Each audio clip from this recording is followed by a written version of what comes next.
Assalamualaikum warahmatullahi wabarakatuh.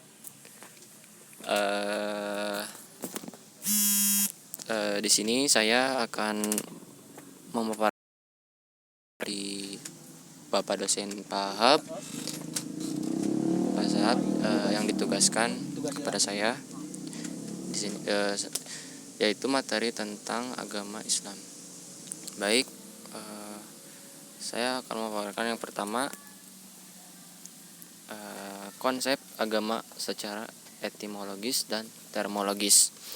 Untuk secara etimologisnya, Sangsekerta a artinya tidak, gama artinya kacau atau kocar-kacir, berantakan. Ada juga agama artinya tidak kacau atau tidak kocar-kacir dan tidak berantakan, atau adanya keteraturan dan peraturan untuk mencapai arah dan tujuan tertentu. Definisi agama adalah tindakan manusia untuk mengembalikan ikatan atau memulihkan hubungannya dengan ilahi. Ada juga secara Islam secara etimologis. Ada poinnya, yaitu ada 3 poin, yaitu Islam artinya selamat, kedamaian, dan sentosa.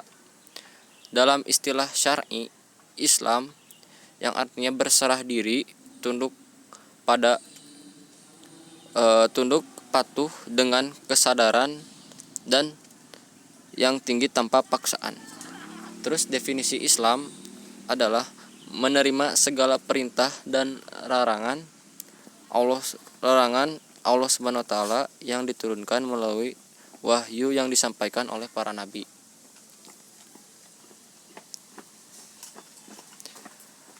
Ada juga istilah agama dalam Al-Quran juga, yaitu ada 3 poin ya.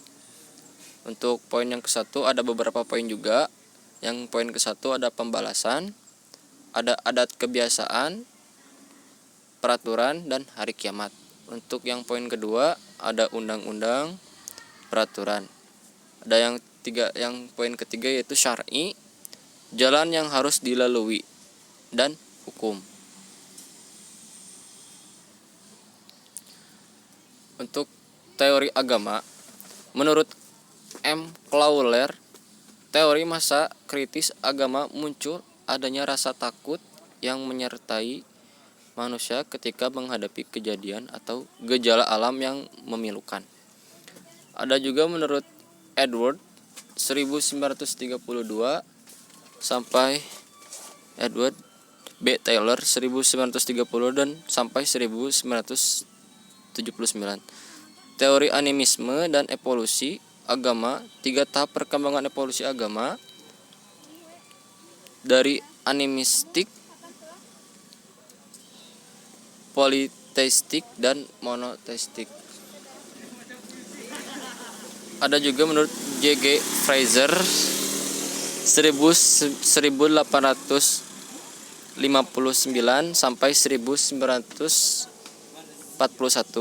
Teori magi adalah tindakan manusia untuk mencapai suatu yang dimaksud dengan melalui kekuatan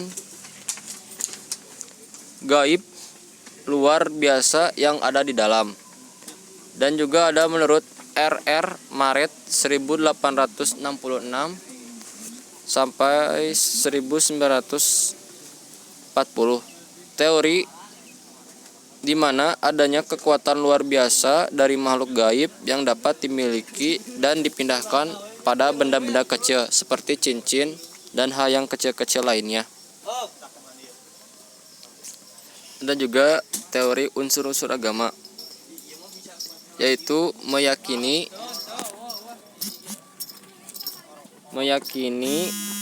adanya kredial dan akidah, yaitu keyakinan akan adanya sesuatu kekuatan supranatural yang diyakini pengatur dan pencipta alam.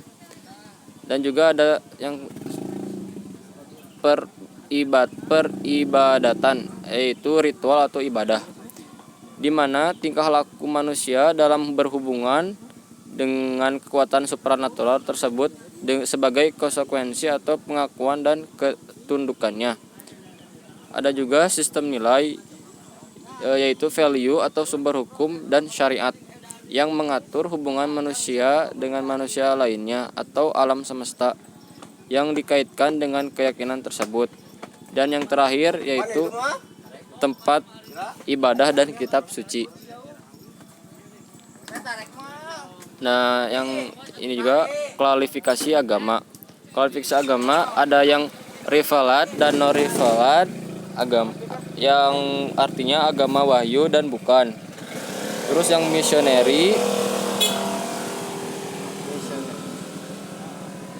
dan yang missionary yaitu missionary and non missionary, sama seperti yang rivalat, agama wahyu dan bukan.